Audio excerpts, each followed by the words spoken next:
Good afternoon, everyone. Thank you for joining us today in the webinar, Marketing Tips and Tools for Startups Scaling North America. My name is Miriam Lazarte. I'm representing here LATAM Startups. And, well, we have some awesome guests today that are going to basically share some of the tips and tools that we have in the market for you guys that are in Latin America, mainly in Latin America. We have some in US as well and Canada. They are going to share with us a good conversation about what is marketing right now for small, medium businesses that are scaling new markets. So for now, I'm going to start with Felixs. Felixs Maldasafi. I'm not sure how's your last name. It's actually Maldifasi. Maldifasi. Sorry about that. No worries. Felixs represents HotSuite. HotSuite is one of our unicorns here in Canada and a marketing expert in social media and all this. So thank you, Felixs, for joining us today. My pleasure. Okay, Jason Harris, he's representing Somos, great marketing company based here in Toronto, I believe, right? You guys are part of Omer Ventures? Yes, that's true. Okay, thank you, Jason. And our last guest is Edwin Frondoso. Edwin works part-time or sometimes with Startup Canada. He's part of the marketing team, and he has also his own company, his own consulting company and marketing as well, and business between US and Canada a lot, right, Edwin? That's right. Hi. Hey, everyone. Thank you. So let's start with some questions. First, before that, I'd like to remind you that if you have any questions during this webinar, please wait until we finish with the main questions, and then you can email us in the meantime to contact latamstartups.biz or to the hashtag LatamStartups. Now we are going to start with the first question. Now, how social media is changing today's marketing strategy for small, medium businesses? I'd like to start with Jason. Jason, what could you say about that? Sure. I think that if you're an SMB, and for those who aren't familiar, that's a small, medium business. So it could be a corner coffee shop, it could be a small company, or it could be a company that's 400 or 500 people. I think the official definition is 0 to 500 for SMB. Might be 1,000 depending on the market you're in. But it used to be if you're a company trying to break into a new market, it could be hardware, it could be software, it could be a product, it could be service. No matter what it is, it used to be that you used to have big budgets and market and to really break into the conversation pool. And because of social media marketing, because of the shift from big advertisements, whether they're TV or radio now to person-to-person advertisements on social networks, there's a huge gamut of and availability of different types of ways to reach your audience. So with social media and video and mobile, it's not about big budgets anymore. It's about unique and innovative campaigns, whether it's a video campaign, whether it's a Vine campaign, whether it's highlighting your customer service, whether it's thought leadership. Anyone can make a big splash, and that's what I think is really awesome. Is that social media has kind of democratized the platforms and has made it possible for small and medium businesses to make a big impact. What I think is really important for anyone trying to make a splash is to do something risky, measure it, refine it, and then refactor it. Constantly learn from your mistakes. Repeat what works, axe the things that don't work. But it's just amazing because social media and marketing, now that it's person to person, rather than big companies with big budgets only being able to do the thing, it puts everyone at your fingertips. And I think it's a really exciting time. I'm one that I'm stoked to be a part of. Awesome. Thank you so much, Jason. James, and now, Edwin, do you have something to say about that? How is changing right now for small, medium businesses the way to do marketing? For me, social media is pretty big. I mean, I've been an entrepreneur for the last 10, 15 years. So being a small business, traditionally to get out there to market, it's mentioned there that you need big money, big budgets, but as a startup or a small business, you have no money, limited budgets, and traditionally what you did was you went out there, you talked to everybody, you went to network. Some people, I've done this, I've handed out flyers at Union Station in Toronto, and if you got past all that, you probably tried cold calling.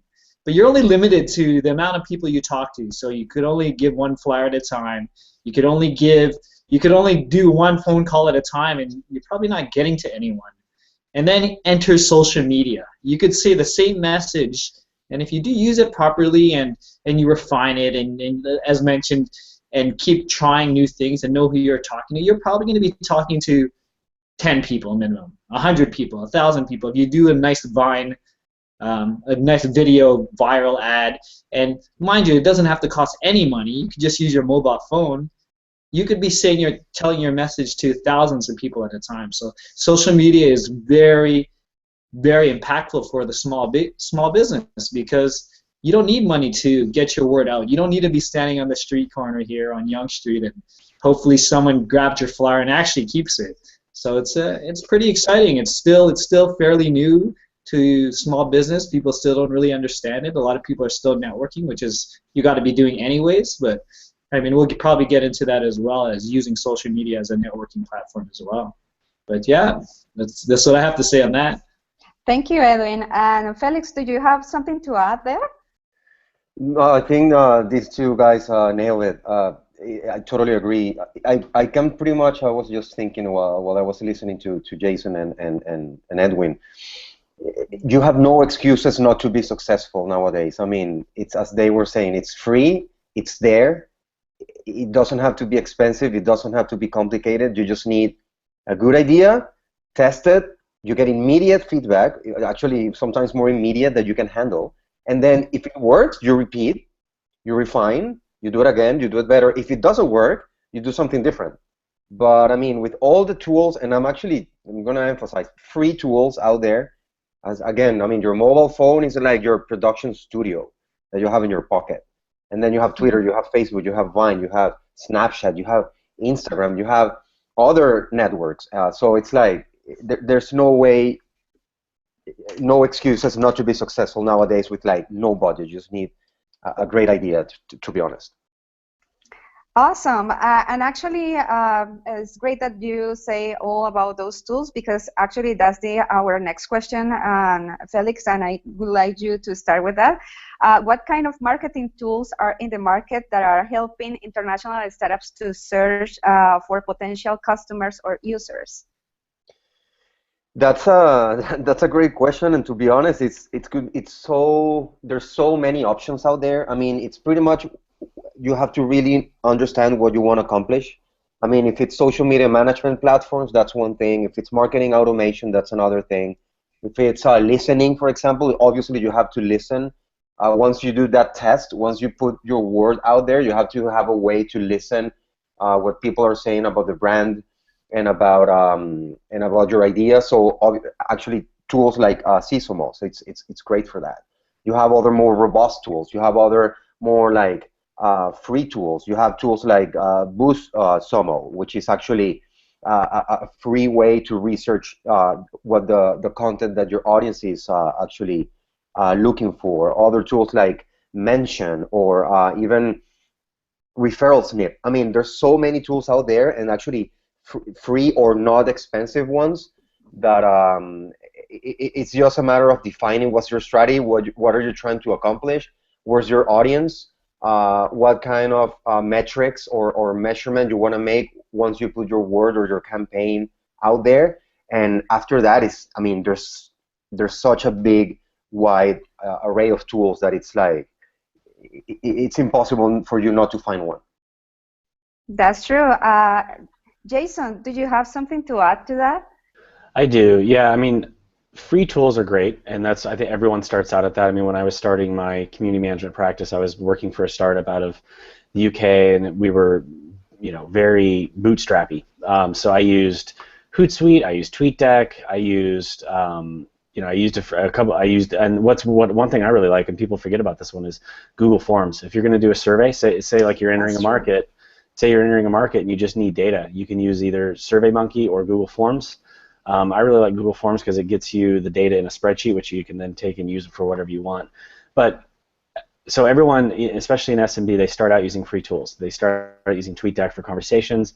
They might use search.twitter.com or a similar tool for another social network to do the free research. But then you reach a point where your time becomes more valuable, and that's when you need to graduate to a paid tool, so like a Hootsuite Premium or a Sysomos Heartbeat, or other tools. There's a lot of them out there. But like Felix said, it's all about your goals. Do you want to do video? Do you want to do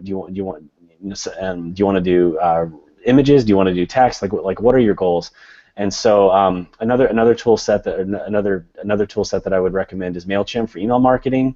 And then the question when we were fed them were marketing tools. So actually, I went beyond just social, and like one thing I was thinking about was how once you decide you want to pay to play, there's Facebook ads, there's Twitter ads, there's Instagram ads. If you want to do something outside of like traditional social networks, there's Pandora and iHeartRadio if you're trying to make a splash in the U.S. So you have to kind of define what your goals are. Are your goals to get the word out about your company's thought leadership? Is it to talk about and get products on your app or your service that you're providing?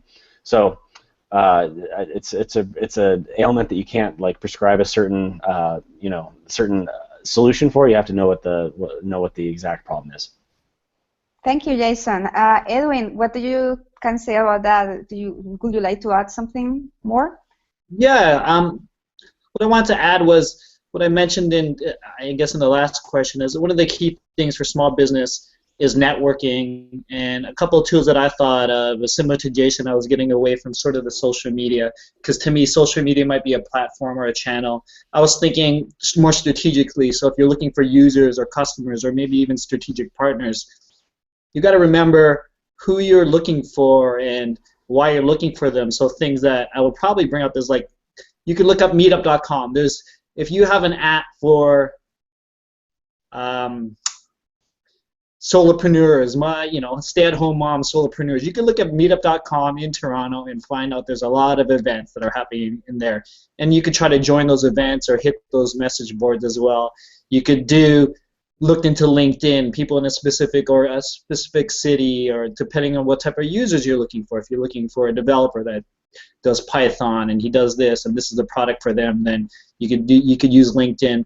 Other things, if you're looking for strategic partnerships, you can look into LinkedIn or things like AngelList as well. So a little bit of outside of the box, I was thinking of what I could add in terms of the value, because if you're coming into North America and you're trying to expand, you're also trying to expand your network as well. So using networks and platforms like that as well, and they're all free, obviously. So.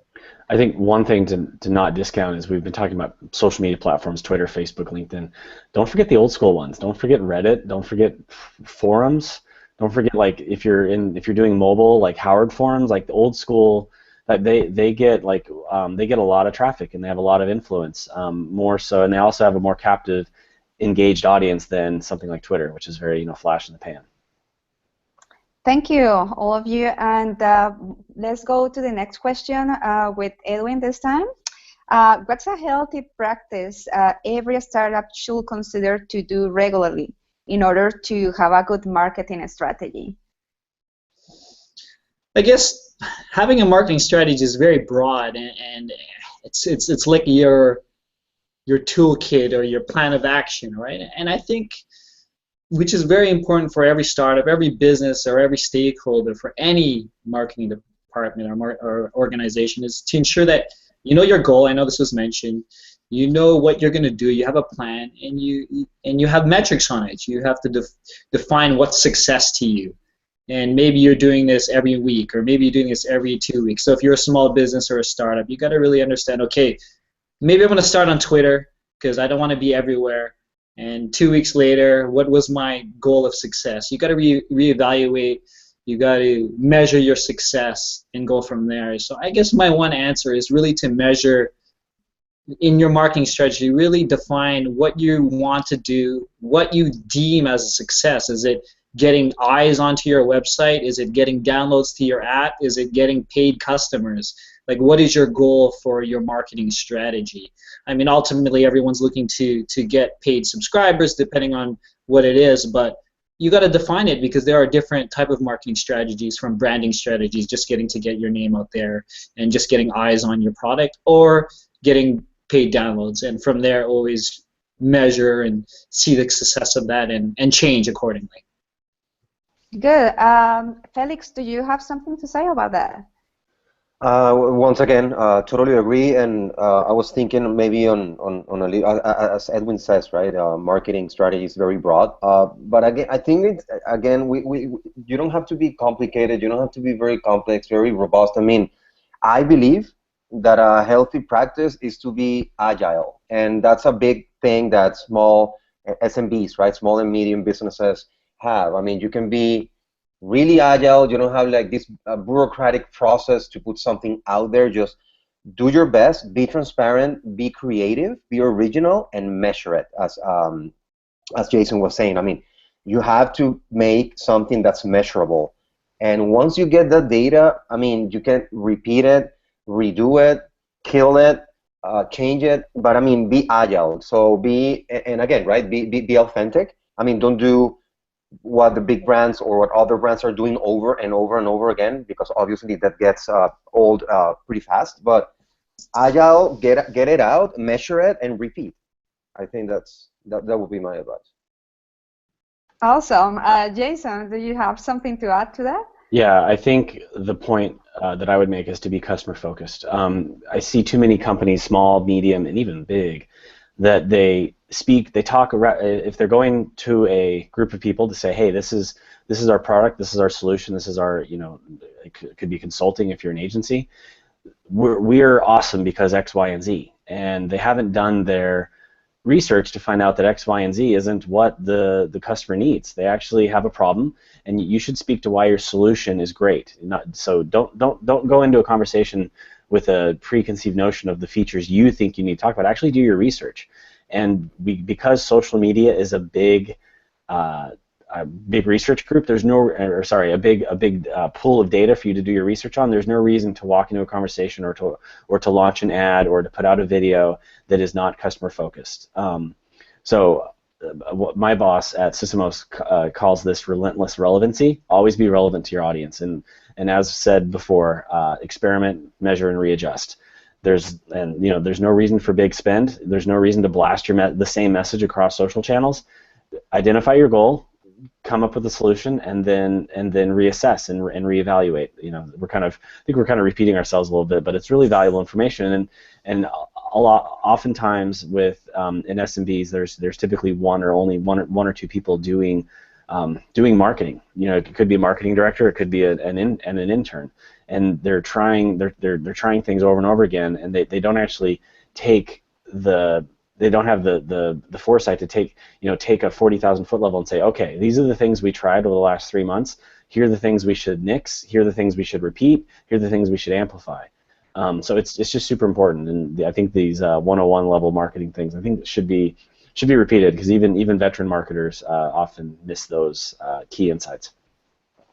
Thank you so much for that. That's really valuable. But yeah, people should just try to get who is your customer, what you are trying to reach, and then you try different campaigns or different models in order to reach that goal that you have. Thank you for that. Now we go to the next question. Some people may find some marketing strategies annoying. I found many startups that they sometimes don't like the message out there. What's your advice to avoid those annoying messages? And we'll start with Jason. I think the reason marketing messages are annoying, and I'm thinking of billboards, I'm thinking of Facebook ads that appear on the right-hand side when I'm trying to figure out, see what's going on with my family and friends. There's a few reasons why they're annoying. And the reasons I came up with, they're irrelevant, they're poorly timed, they're low quality, and that could be a bad image, that could be bad copy, it could be a lot of different things, and they're not personal. And my advice to someone constructing either a marketing message, an ad, a video, a cold call script that they're going to feed their sales force, you got to be customer focused again. Don't speak to how your don't speak to your product's features. Again, get in their shoes, find out what their problem is, and then find out or tell them why your solution is great and better than the competition.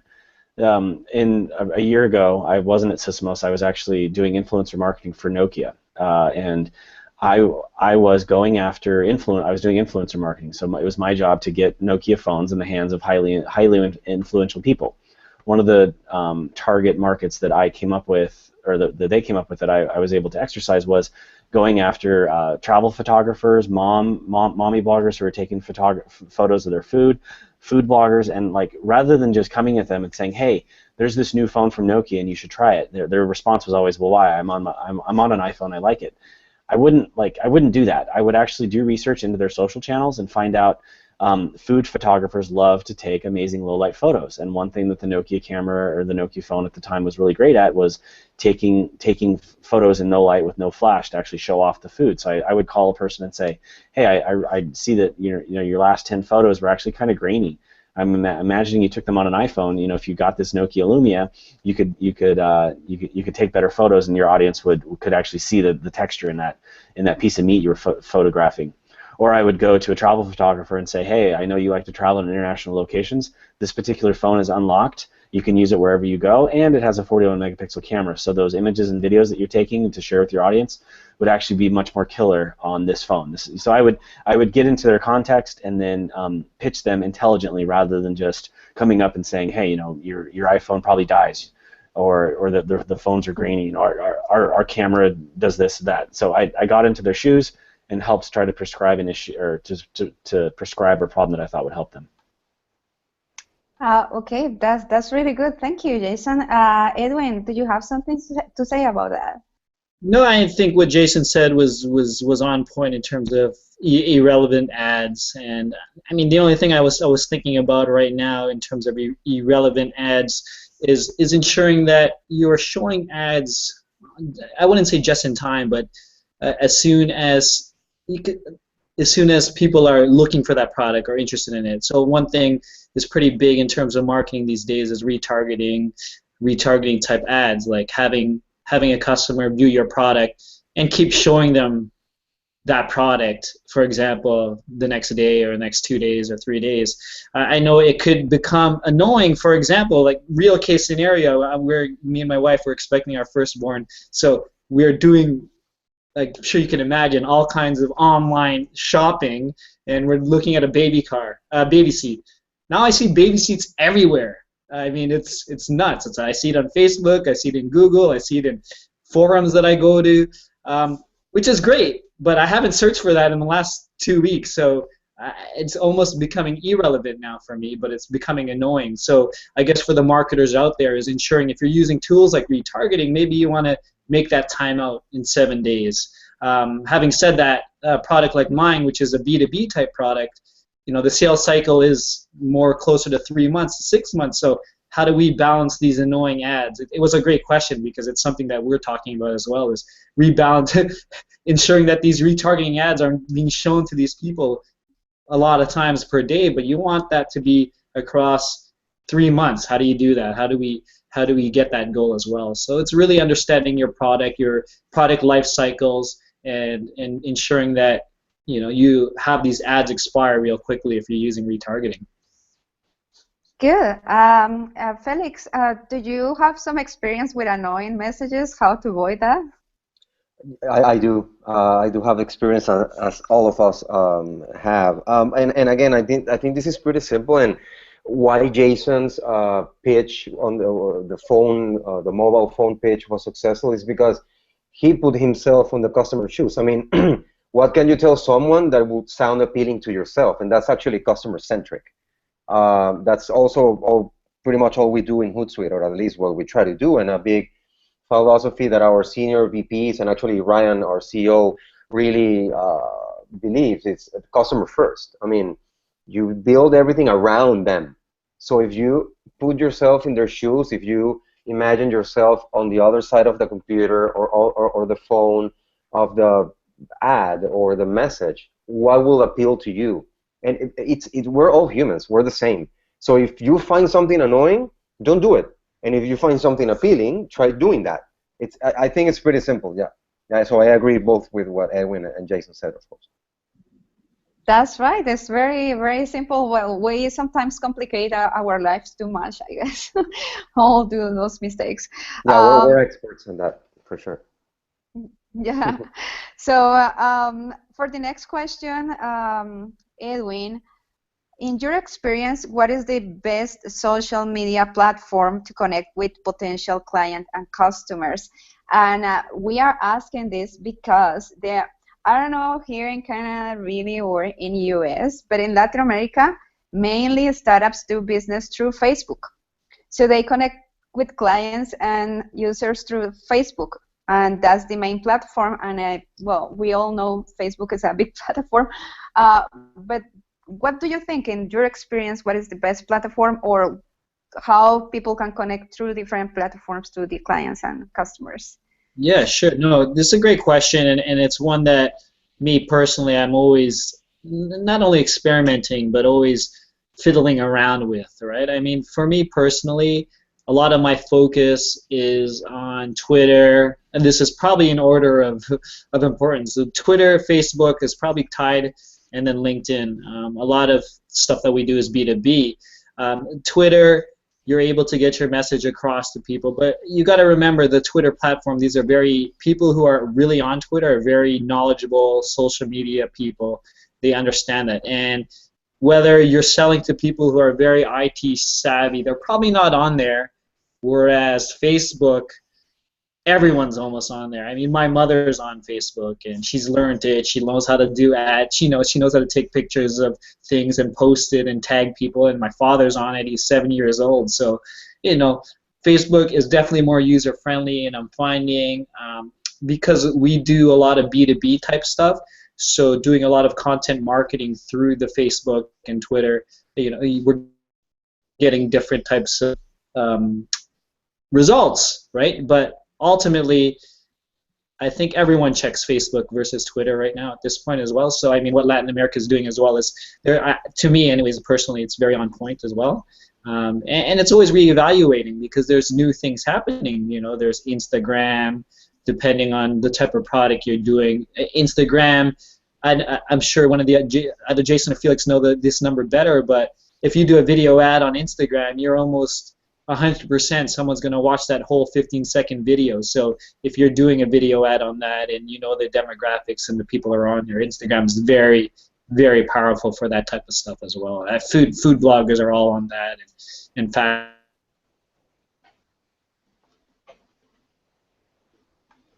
I think we lost connection with Edwin. Jason, would you like to continue probably talking about that? Sure, I'd love to. Yeah, so again, prescribing what social media platform is best for you all depends on your needs. If you're looking for a younger audience, Instagram or Snapchat. If you're looking for working professionals who want to talk about best practice about what they do, then obviously LinkedIn is the one you want to go to. Are you enterprise focused? Meaning, are you a company and your client base or potential client base is people in large companies? Again, that's LinkedIn. If you and then like was said before, if you want a mass audience, then you need to look at either Twitter or Facebook. The thing that's super important if you're looking at Facebook and even Twitter really now, because the tide's shifting with Twitter, going towards a paid algorithm. You have to pay to play. You can't, if you're a business and someone likes your page, you can't put out a message like I'm going to say you're a corner ice cream shop, and you put a little Facebook, like us on Facebook sign in your window, and you get 500 people who like you on Facebook. Then you put out a message. Say you have a weekend coming up where you're going to have half off all of your ice cream on Saturday. If you put that up there, not all 500 people that have liked your page are going to see that. You will get maybe I think the street word, or the word on the street now is about, you get 10 to 15% of those who have liked your page.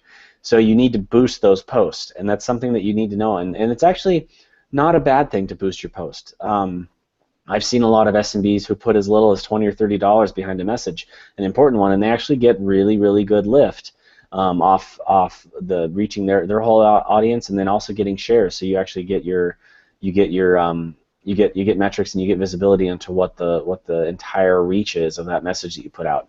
So don't be afraid to pay to play a little bit, but also be strategic. If you're looking to like do thought leadership, LinkedIn. If you're looking to distribute an infographic, probably a Twitter image or Facebook. But so yeah, it's kind of a loaded question, and it's very contextual to what your goals are. Yeah. Okay, Felix, in your experience, what is the best platforms? Something to add there? Yeah, in my experience, there's no best platform. And so again, right, like adding to what Jason and Edwin said, right, and to the point of Jason about like, yeah, there's a lot of free stuff out there, which is maybe a great way to get started. But if you organically, it's sometimes really hard, or nowadays almost impossible to have the impact that you're wanting or needing to have. So yes, I mean you gotta pay to play, and it's not necessarily a bad thing. Same with like in Google, right? Like you have to spend money. I mean, if you want to be up there, yeah, you can have the best SEO, SEM, but you need budgets. You have to pay for it. I mean, it doesn't mean that you have to pay a lot, but you have to keep in mind that yeah, there are free tools, but if you want something more robust, more professional, more tailored, more scalable, you have to have the budget and plan ahead for that. And again, I mean, you go where your audience is, right? You fish where there's fish. I mean, if it's young people, old people, mature professionals, people that are more inclined to like outdoor activity. I mean, you have to know where your audience is, and again, I mean, it's not rocket science. I mean, it's pretty obvious to know where your audience is depending on your product or your service. And again, you try, you fix, you create, and you do it again. So it's very achievable, I would say. Yeah, there is one concept there saying that sometimes companies, when they try to reach some customers through marketing strategies, they learn that sometimes in the day or some days are better than others. What happens when you need to plan international marketing strategy and you need to reach different customers in different time zones? Jason. Sorry, I was trying to see if I was on mute there or not. Again, you have to do your research and find out where your audience is. So if you're say you're looking to do business in North America, 80% of the U.S. population lives in either the Eastern or Central time zones. I would imagine it's similar in Canada. So if I'm a company trying to reach an audience here, I'm going to default to the Eastern time. And then you also need to decide, what your audience is. So if your audience is an enterprise, people who are going to be in their jobs mainly from 8 to 5 in their local time, optimize your content for that. I think research shows that people check social media when they first get into the office, sometime around lunchtime, and then sometimes about mid-afternoon, so 9, noon, and 3 their time, and then again in the evening, about 7 p.m. their time. So optimize your content to go out at those times, but then I work for an analytics company, so I'm going to be all about measurement. You have to measure your outgoing content, and therefore choose a platform that allows you to do that. There are free tools. Hootsuite, I know, does that. Buffer is another one that allows you to. It has an algorithm, and it'll analyze your audience and see when you get the most likes and shares and favorites and all that stuff. So look for those. But then over time, you're gonna get a gut feeling about when is the best time. So use the right tool set. Use one that allows you to because if you do have multiple time zones, you're probably gonna have multiple people pitching out and responding to people. Use a tool that allows you to see what other people are doing. So like that's one thing that's nice about Hootsuite is that it allows you to see that. Say Jane and Joe work on the same team. Jane can see that Joe already replied to that tweet, so she doesn't go and do it. One of the tools we have in our portfolio is Expion. Sysomos acquired Expion last summer, so that's another one as well. So yeah, use the right tool set. Be in constant communication. Have some sort of a back channel, whether it's Slack, whether it's Skype, whether it's Google Chat, whatever you need to do to connect as a team to be able to deliver a unified experience for your customers. I wrote a blog post about this in late May of last year on the Sysmos blog. It's from audible.com, who talked to us about how they use Sysmos tools. I work for Sysmos, so I mean that's just the way it is. But it talks about how they orchestrate their operations between the UK, the East Coast of the East Coast time, and then West Coast time. So if you want some tips and tricks, you can see that one as well. Sounds good, Jason. Thank you so much for that. Felix, I guess that you have some insights for that question. Yeah, and thanks, Jason, for the comments. Once again, I agree. I mean, it's when you go to international markets, in our case, because our freemium model, which actually touches on a couple of previous points that we were making about free tools and then maybe upgrading to more robust or more professional versions of the tools. So we have a free, a pro, and an enterprise versions of Hootsuite. And when we are in like more than 160 countries, we have 15 offices in the world. So we actually have these challenges where we have to collaborate, communicate in real time, create consistent strategies, but that also apply to the different markets that we're in. And when I say market, for example, I'm focused in LATAM, and you cannot even group LATAM, not even close to one market or one region. I mean, it's one geographical region, but if you're posting and engaging with customers in Brazil or Argentina or Mexico, even if they're in similar time zones, you need to hopefully this word exists in English, tropicalize the content. I mean, one doesn't apply to all. So you start measuring, again, measurable. You start measuring. You start seeing what resonates better than other messages. Thanks to all these tools, as Jason said, Expion is one that could definitely help you do that, and even Sysmos as well, of course, too. What content is being more relevant in which channels for what audiences? And once you have that data, it's just a matter of making it more effective and efficient. But again, not one strategy applies to all international markets. You have to keep in mind, again, time zone, language, slang, political or social events that are happening in the country. So it's very challenging. It's super interesting. I've been involved in some of the international strategies for LATAM, and the good thing is that with all these free or not so expensive tools, you can create a lot of data for you to make good business decisions moving forward. Sounds good. Now, Erin, I guess that you also have to deal with time zones sometimes to reach customers and all that. What is your experience in that? What is your advice? Do you guys hear me now? Yeah. I mean, just to add on, I agree with both Jason and Felix. And the only thing I wanted to add on, since they added everything, is that I'm surprised Felix may not have missed it or forgot about it, is I look to, if you're going to different international sites or different locations or time zones, I think I think Hootsuite does it very well. They have an amazing ambassador program.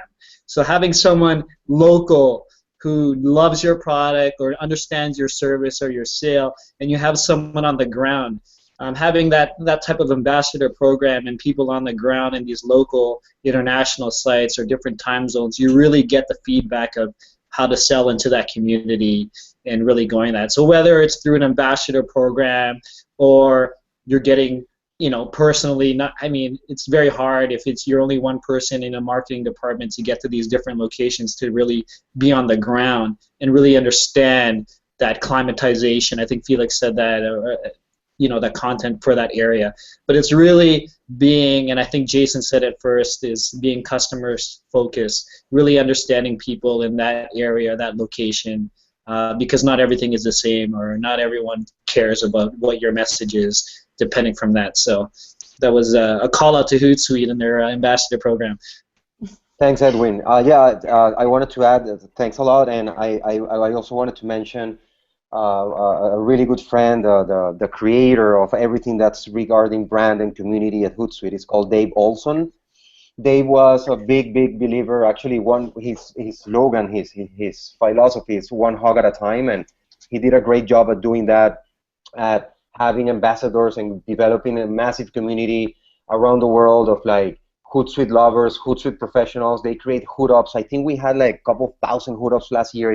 It's crazy. And everywhere we go, there's a Hootsuite ambassador that, like, it's amazing. They pick you up at the airport, they take you out for food, for dinner and drinks, and then they create a meeting for you with like tons of people that they just want to be with you and talk to you about their experiences. And so part of the international strategy, what I'm trying to say is that you need that proximity with your markets as much as you can, and you have to invest on that. You cannot, that doesn't happen just organically. You have to invest quite some significant amount of resources and obviously money if you really want to have that to develop that community. Awesome. Thank you so much. We're going to go with the last question, and then we are going to take the questions that are arriving here to the webinar. The last question, we start with Felix. As you all know now, our audience is mainly Latin American startups that are scaling in North America. What's your best advice for those that are planning a marketing strategy entering to North America? What's that key thing that they need to know about the North American market? I think it comes down to audience. I mean, what audience are you selling to? What audience is going to be more interested in your, again, products or services? Not necessarily, actually, I'm Latino, of course, I'm from Venezuela, and I founded with other Venezuelan friends a company 10 years ago in Orlando, Florida. But again, we were Latinos doing business in North America, not for other Latinos. We were doing business for pretty much everyone that made sense. We were on the software business, and then we created a spin-off for video games. And again, we had to understand who are we selling to, where are they, online and offline, mostly online, of course, and then have a relevant message for those people. So it comes down to like having, it doesn't have to be super robust, it doesn't have to be complex, but you need to have a few very clear ideas and be able to go back to the drawing board as many times as quick as possible if something doesn't work, because of course you're measuring. And if that data that comes back to you is not the data that you're expecting, refine it, redo it, but make sure that you have a very clear, of course, product, very clear service, and that you're very clear where your audience is. And I think this applies to like an Asian company coming to North America, a Latino company going to Europe, a European company going to South America. I mean, it's nothing new. I know we all know about this, but it's having those top three things very, very clear. And be very agile. That's why you're a small business. Be able to change that from one day to the other if you need to. Awesome. Thank you so much. Edwin, what do you have to say about that? Yeah, I mean, I 100% agree with Felix. The only thing I could really add on, and it's really digging in more into the understanding your audience, is really, because North America is a big market. I mean, let's get real here. You're not going to win 100% of North America, so you've got to be very strategic and really build that profile or that niche, or be very specific in who you're targeting. And it doesn't have to be a profile. It could be geographical. It could be, you know what, I'm going to go and just hit all the market in Miami, for example, and I'm just going to go hard in Miami. And win Miami, win that market, and then go from there. So you have a win in North America. Or you're going to hit a very specific customer profile, like the mom bloggers, for example. And I'm going to sell to all the mom bloggers, and that's a double bang because they'll be a paying customer and they also blog, so they could talk about us as well. So it's being very strategic and breaking down North America to very small, bite-sizable markets, because at the end of the day, North America is big, and they're all different from east to west. It's different sales. It's a different sales strategy. So you got to just break it down in your mind. Sounds great. Jason, what do you have to say about that? I think there's a huge opportunity for Latin American startups, especially in North America. We in the U.S. we like our beer local. We don't care where innovative products and services come from. A couple examples are, if you look at Line. Line is a messaging app from Korea, I believe. Skype originated in Europe, so did Spotify. So if it's an innovative solution that solves a problem, it doesn't matter where it came from. It matters that it fits in our lives. So whenever you're trying to break into a new market or population, I think that the biggest thing you need to look at. So if we've been talking a lot about social social media marketing. So using that as a backdrop, you need to develop what we call your social intelligence. So with there being this bevy of data available to us on social, whether it's Facebook data, whether it's blogs, whether it's Twitter, Tumblr, whatever, you need to have a tool, and you need to have a technique. You need to search, even if you're using a free tool such as search.twitter.com or entry-level tools. Look, when you do your research, like, look for the common terms being used. So like it's like when I was working at Nokia, I would look into these travel photographers, and I was like, what do these guys and gals care about? They care about the quality of their video, they care about graininess of their photos, they care about battery life. That was the stuff that I was looking for.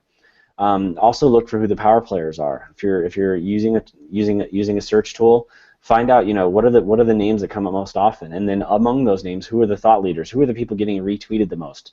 Who are the people that are getting invited to speak at keynotes or conferences? But then also look at the people themselves, all the people in the conversation, and find out how they speak to one another. And then also, if you're trying to break into a new market, look at your competitors. Identify the top 5 competitors and look at what can you learn from their successes, what can you look from their mistakes, and learn from their mistakes. And I think another thing, and this is aside from social networks and just a general marketing strategy, is be integrated in your team structure. The SEO person, the designer, the video producer, the community manager, even if it's an SMB and there's only 1 or 2 people doing all of those roles, share insights whenever possible and work tightly as a team. Be strategic. If you find that, like, one thing that we found at Nokia was that when we would do images on Twitter and Instagram, when we would do just like a press shot of a phone, like, say, imagine a phone sitting like in a black box, it didn't perform very well. But when we actually took pictures of the phone in someone's hand, snapping a selfie, someone on a bike, checking their phone to look at a map, we actually found that those lifestyle photos did really well. So the community manager took that insight to the designer and the photographer and said, okay, we need all of our photo assets. They need to be actually of people using the phones, not just a picture of the phone itself. So you share those types of insights with one another to develop an integrated approach. Awesome. Thank you so much, Jason. That was really good. And we are going to go to questions right now from the audience. And we have one from Amorin. He's from Brazil, as I understand, related with the production of the campaigns, final art. How to find the best balance between the well-prepared material and the agile campaigns? Or in other words, how to develop agile campaigns and avoid poor visual materials? Who likes to answer that question?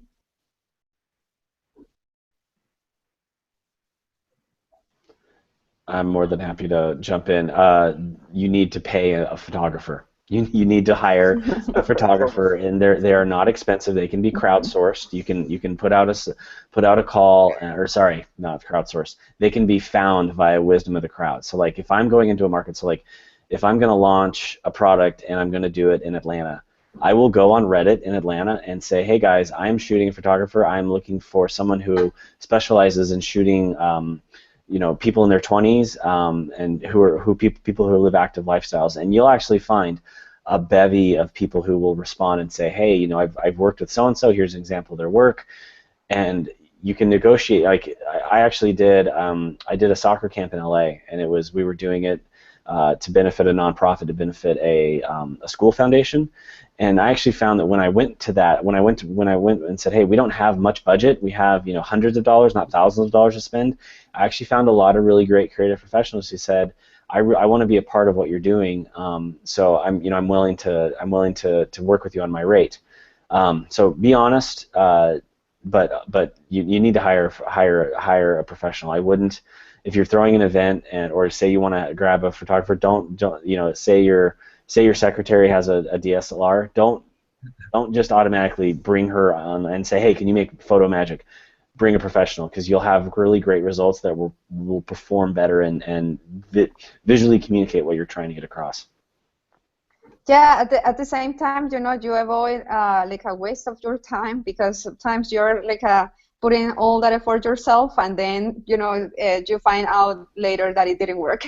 Yeah. So all the people with iPhones do not replace a professional with a good camera. That's a great advice. Thank you. Somebody else? Just Go ahead.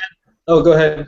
No, I was just gonna make a joke. It's like the same thing. Like nephews and friends don't replace good community managers or social media managers. You know, like yeah, no, I have a friend. He takes care of my Facebook page, and my neighbor takes care of my Twitter profile. You're gonna get for where you're paying or not paying. Same example as with a camera. So that I just wanted to add that. I was just going to add to what Jason was saying was as long as you have visually stimulating type of lifestyle pictures, I mean, there's no fail-safe. I'm sure whatever message you put out there, you're going to have to A/B test everything anyways. You're going to go out there, you're going to run a campaign, and you're going to have two messages, and you're going to go with the one that wins. And then the one that wins, you're going to test that against, and you got to keep going because you can't come to the market or you can't come with one campaign that is going to be a winner. You'll never know. So just ensure that you're always testing, and A/B testing is probably the best thing, and most platforms could do that if you're running some type of ad campaign. Good, thank you. Now the other question that we have is related actually with some of the conversation we had before with Jason about Twitter, and it's somebody that is asking us, do you think the change in the timeline in Twitter will affect significantly the way that we communicate through that platform? I was afraid of the Twitter change because I've been on Twitter since I was 7. It's my favorite social network. I think Edwin's the same way, and so I was afraid of it. But now that we've had a week to process the timeline news, actually it creates an opportunity for good content to bubble up. So if you're if you're a corporate communicator, it's for all of us. It's a challenge to create visually stimulating, good, with great copy, with a good call to action, whatever the buzzword you want to use. It's a good opportunity for the good stuff to bubble up to the top. Engagement on Twitter has fallen. There's so many people that are now on the platform. They followed everybody. You only happen to see it if it's on your timeline or as you're looking through it. So while it is a scary change, I think it's something that will allow the best content to bubble up. So I'm excited and a little tepid about it too. I'm interested to see what happens. If they do it right, if they do it correct, it might actually attract some of the users, because people, like I mentioned before, the older generations are, they're on Facebook now. They don't get Twitter. No one gets Twitter unless you actually jumped in onto Twitter and really, I love it. Like, you can chat with anyone you want to on Twitter. It's very different than on LinkedIn and Facebook. You can't really do that unless it's on the comments, right? But Twitter is open like that. But unless you get Twitter, you don't get it. So hopefully this is what the changes will do as well to attract new users, and they need that, quite frankly, as a company. So yeah, new users, and it's so easy to get lost. There's so much content. Like, I'm pretty sure like just a minority of Twitter users use Twitter lists, and if you don't use Twitter lists, I mean, it's so easy to get lost. So hopefully, if this change works, I think it's going to be a great way for the best content to be up there and to be more accessible. Otherwise, it's just an ocean of information, and as Edwin said, right, like, you get Facebook, but I mean, it's very likely that you don't get Twitter. Not even in our generation, there's many people that are like, yeah, no, it's kind of useless, and it's not useless. It's that you don't know how to use it. So yeah, hopefully we'll be able to see the best content with this new algorithm. I mean, they're making companies innovate, not just imitate, which is we as users, right? As end users, is exactly what we're looking for, because it should be based on us. We're the customer, right? That's right, and it's interesting that you mentioned about useless. We have a question about that, because I have a friend in Colombia that actually is asking us that he doesn't seem to get marketing through social media. He seems that is useless for him, and he says, is really marketing really helping to sell products, or just amplify the messages? I mean, if you think of social media as a channel, TV is a channel, flyering is a channel, they're all, I mean, for your friend, it's all a different type of channel. But if you bring back your marketing and your marketing message and your strategy, you got to really understand who you're selling to. So it's not social media is the end all and be all to marketing. It's actually a channel, and you're going to use a channel to amplify a message, and hopefully it's all happening at the same time as well. So to me, it's a holistic view as well. So it's just making sure that you don't get lost in, oh, you know what, SMBs, we got social media, you know, we're going to be successful just because we're on it. No, you got to be smart, and you got to really understand why you're on there, what you're doing. Otherwise, you're just wasting time, right? So, and I'm really just talking to startups and entrepreneurs as well, because they get onto social media thinking that they do one tweet, they're going to get a sale, but that's just not really how it goes. It's all about what you want to do. Thought leadership, getting signups to your newsletter, selling a product. And so, yeah, I mean, if certain types of business, yeah, social media hasn't had that much of an effect. Dentists, doctors, people don't like to talk about who they go to clean their teeth on social. So if you're in that kind of realm, probably not. Probably make sure your Yelp page is good if you're in North America, but otherwise, or your Facebook profile. But yeah, I could see how some people would have, and also if you're a business who only pays half attention to a Twitter channel, say you're going back to that corner shop who sells ice cream. If you only put out a tweet once a week and you have 28 followers, then yeah, there's no reason for you to be on Twitter. Focus on the channels that work well for you. Like maybe for your business, Yelp and your Facebook location page should be your only channels, and you don't do anything else, and that's okay, because that'll work for you. Good. Now we are going to go to the last question, because yeah, we are just about to finish, and that one is about somebody is asking us if there is any difference in doing marketing strategies or reaching customers in the Canadian, in Canada or in America. Do you feel that there is a difference trying to reach customers? Cultural difference, perhaps?